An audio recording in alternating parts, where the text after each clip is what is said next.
جدید سائنس سے متاثر بعض مسلمان طبقے یہ کہتے اور لکھتے ہیں کہ قرآن حکیم میں 1000 سے زائد سائنسی آیات ہیں جو جدید سائنس کے ساتھ مطابقت رکھتی ہیں۔ در حقیقت یہ ان کی سائنس سے بے جا اور اندھی مرعوبیت کا نتیجہ ہے کہ وہ سائنس کو کسوٹی بنا کر قرآن کی حقانیت کو ثابت کرنے کی کوشش کرتے ہیں، یعنی کہ قرآن میں چونکہ 1000 سے زائد سائنسی آیات جدید سائنس کے ساتھ مطابقت رکھتی ہیں، لہٰذا یہ قرآن کی حقانیت کی دلیل ہے۔ ایک لحاظ سے وہ دانستہ یا نادانستہ سائنس کو قرآن پر فوقیت دینے کی کوشش کرتے ہیں۔ اگر یہ 1000 سے زائد سائنسی آیات قرآن حکیم میں نہ ہوتیں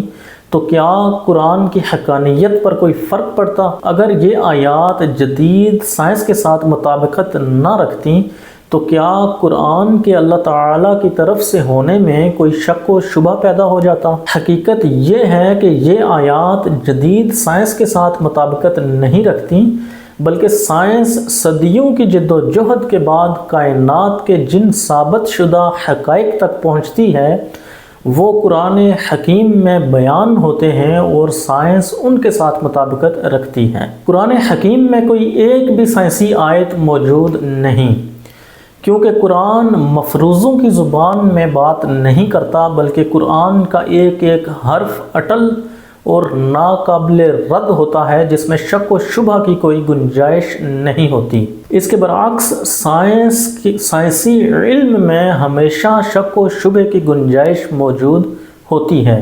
اور قرآن کا ایک ایک حرف اٹل اور ناقابل تردید کائناتی حقائق کی حیثیت رکھتا ہے۔ سائنسی نظریات اور ثابت شدہ حقائق میں بڑا فرق ہوتا ہے۔ سائنسی نظریات آئے روز جدید تحقیقات کی بدولت بدلتے رہتے ہیں، جیسے کہ 19ویں صدی تک کوپرنکس کے نظریے کو ہی سائنس سمجھا جاتا رہا، اور تمام سائنسدان اس بات پر متفق تھے کہ سورج ساکن ہے اور وہ حرکت نہیں کرتا۔ اس سے کئی صدیاں قبل قرآن حکیم میں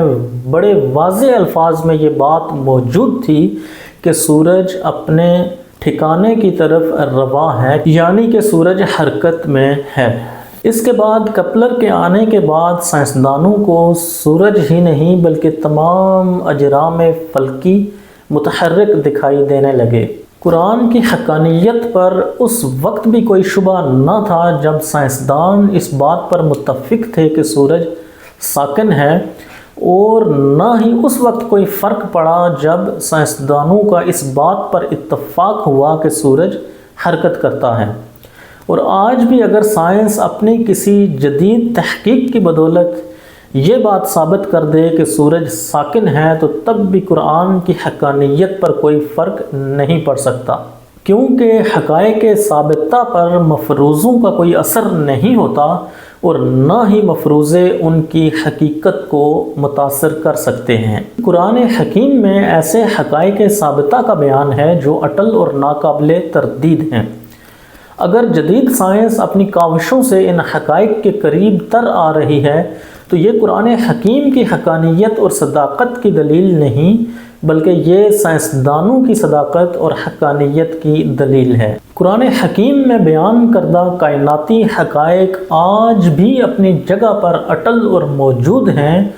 جہاں وہ آج سے 1400 برس قبل موجود تھے، جبکہ اتنے عرصے میں سائنس کے ان گنت نظریات بنے، حقائق بنے، اور آج ان کا کہیں بھی نام و نشان نہیں ملتا۔ ایسے ہی یہ زیادہ پرانی بات نہیں کہ ہمیں قانون بقائے مادہ پڑھایا جاتا تھا اور یہ بتایا جاتا تھا کہ مادہ نہ تو پیدا کیا جا سکتا ہے اور نہ ہی فنا کیا جا سکتا ہے، بلکہ اسے ایک حالت سے دوسری حالت میں تبدیل کیا جا سکتا ہے۔ اس وقت سائنس کے اس نظریے کا انکار کرنا عملی طور پر ممکن نہ تھا، اور جو اس کا انکار کرتا